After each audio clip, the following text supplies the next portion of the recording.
So now we'll take a look at how we can add patterns to sounds and groups of sounds once we've loaded them in. So we'll go back to our browser here and let's just switch to the software and make sure when we load in a group, we're not going to load in the pattern as well. And let's just navigate to a group. Let's load a drum kit in actually. So let's navigate maybe to this Dark Pressure, which is a Tech House expansion pack. Go to kits and subtypes.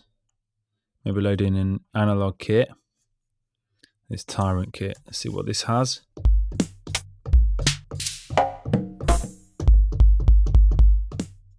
Might load in something different actually. So we can flick to our pad mode. We can see that we've got 16 sounds loaded into this group. So now without any events created whatsoever, so we've just got an empty pattern at the moment. So let's look at the various different ways that we can start adding patterns in.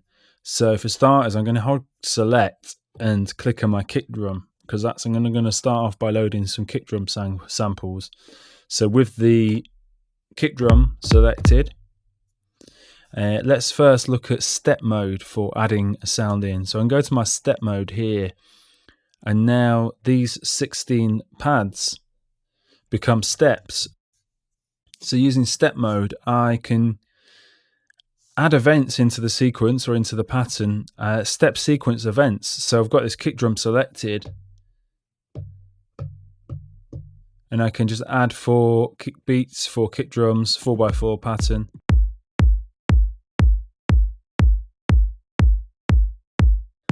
And we actually have a fixed velocity control here. So if we look at our velocities, they're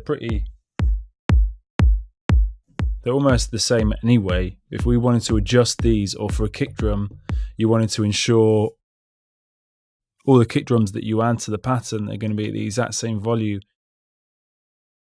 I turn on the fixed velocity, and now when I add these, they're all added at a fixed level, so they're all identical levels, which is useful for a kick drum, but maybe not for something like some percussion or some hi-hats where you want a bit more of a dynamic, organic feel. So I've added the kick drums in. I could add like an extra thing there.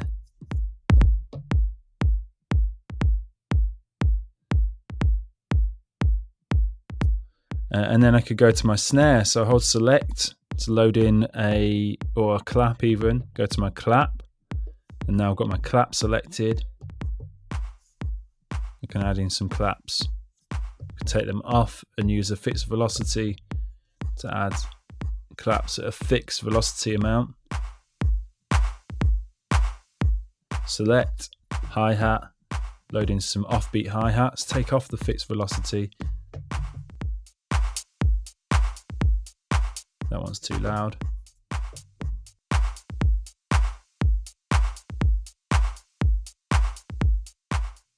And you can see the events are being created in here. If we go to our events, we can see our events are being added now, and we're starting to build up our beat.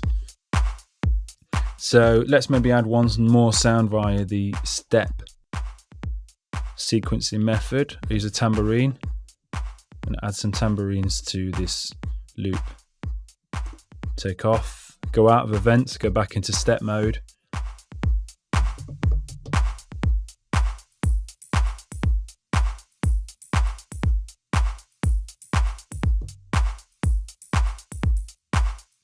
So I've got some tambourines in there now as well.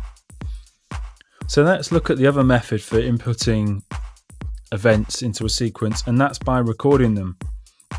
So let's now select, let's go back into our pad mode and audition some different sounds.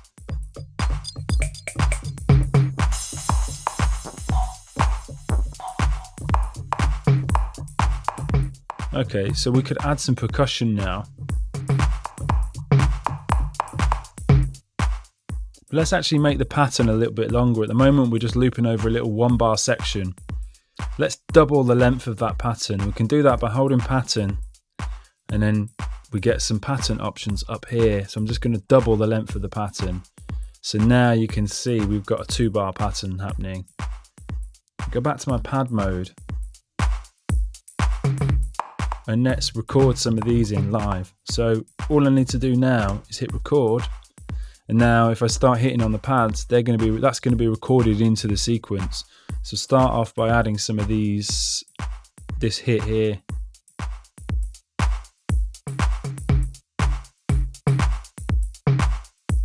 When we go back to my events, you can see we've added in those percussion hits. Still with the record on, I'm going to go back to my pad mode and look at this wood block and add some of these into the sequence.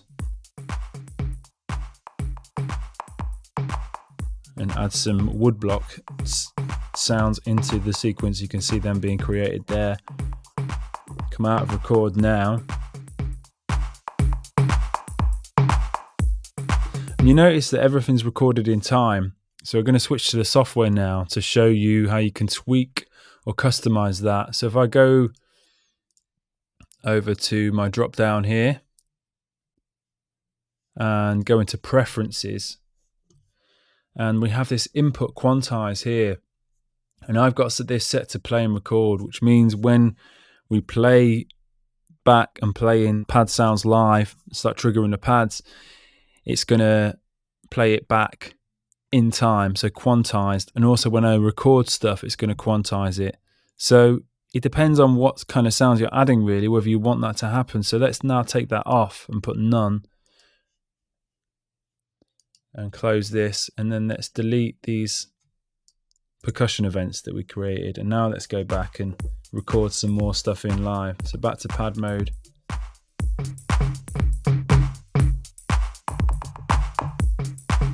And you can see now they're out of time. We turn those input quantize settings off for playback and record. So even if I'm not recording and I start playing some stuff back, it won't play it back in time.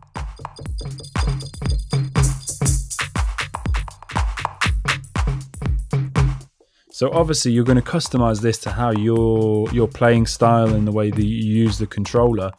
But say for those events that we've just created, we will now want to get them in time. We actually have a quantize button on the controller. So if I select my events, go to events and select all, and these quantize here, we can access these controls by hitting shift. So I'm now going to go shift and quantize, and you can see it's quantize the notes to the nearest 16th note.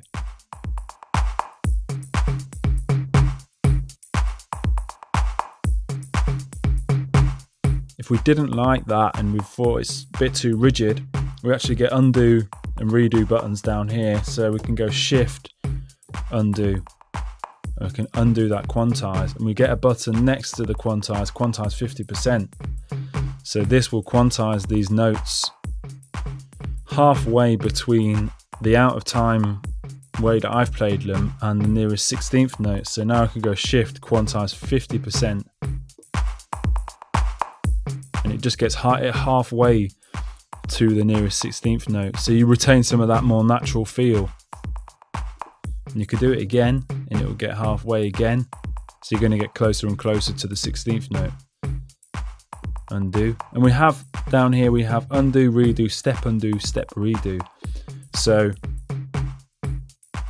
go back into record mode, back to pad mode, and I record in some shakers.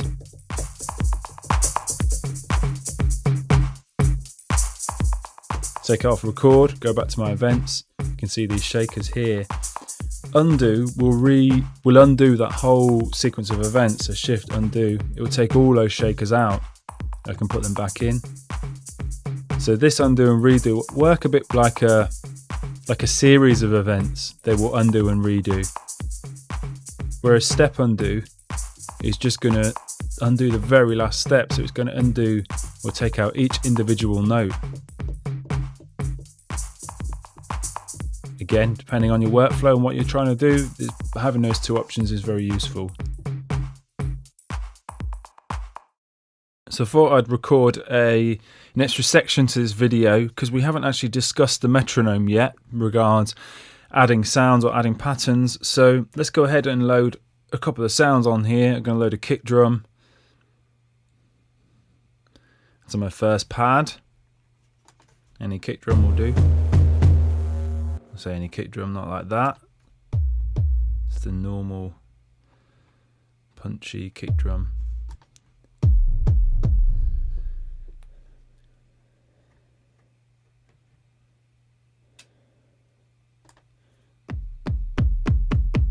There we go. And let's load a snare onto the second slot.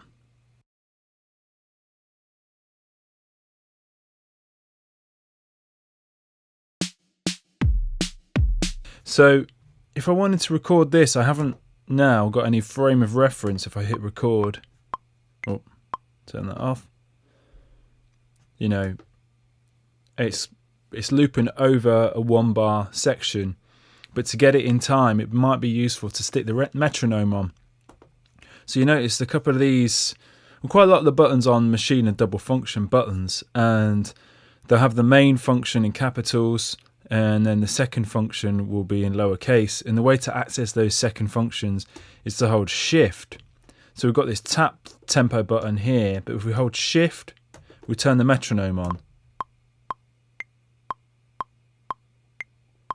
And so now if I go back to my pad mode, we can hear the first beat in every bar is the higher click on the metronome.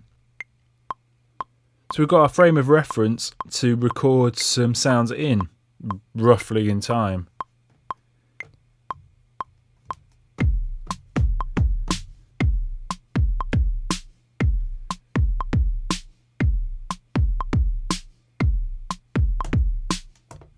And we can go shift, turn the metronome on and off, and it makes it a lot easier for recording. If we go to our settings over here, we actually look at our metronome settings. So I can turn the metronome level up or down, depending on how I want to record stuff and how I want to hear it. I can change the timing of the metronome.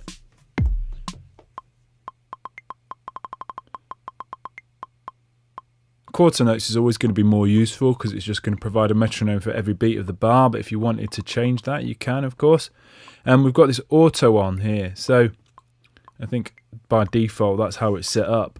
So by default the metronome's not on, and you have to manually turn it on. However, if we turn this to auto on to record, turn the metronome off now, as soon as I start recording, it just turns on automatically.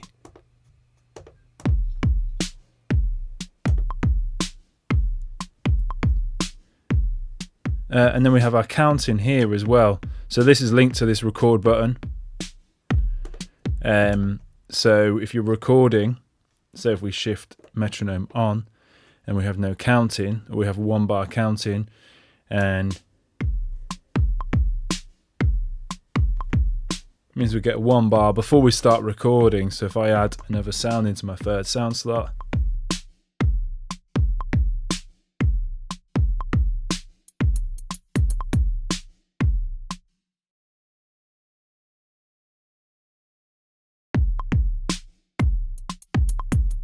I just get a 1-bar counting before I start recording, and then the quantize buttons can be accessed in this settings section of the hardware controller as well. So you noticed I had the quantize play record on there, so it automatically snapped those notes in time, even though I probably didn't play them in time. So you can change this to record quantize only, or just have the quantize off completely. So if we go to an empty pattern slot now,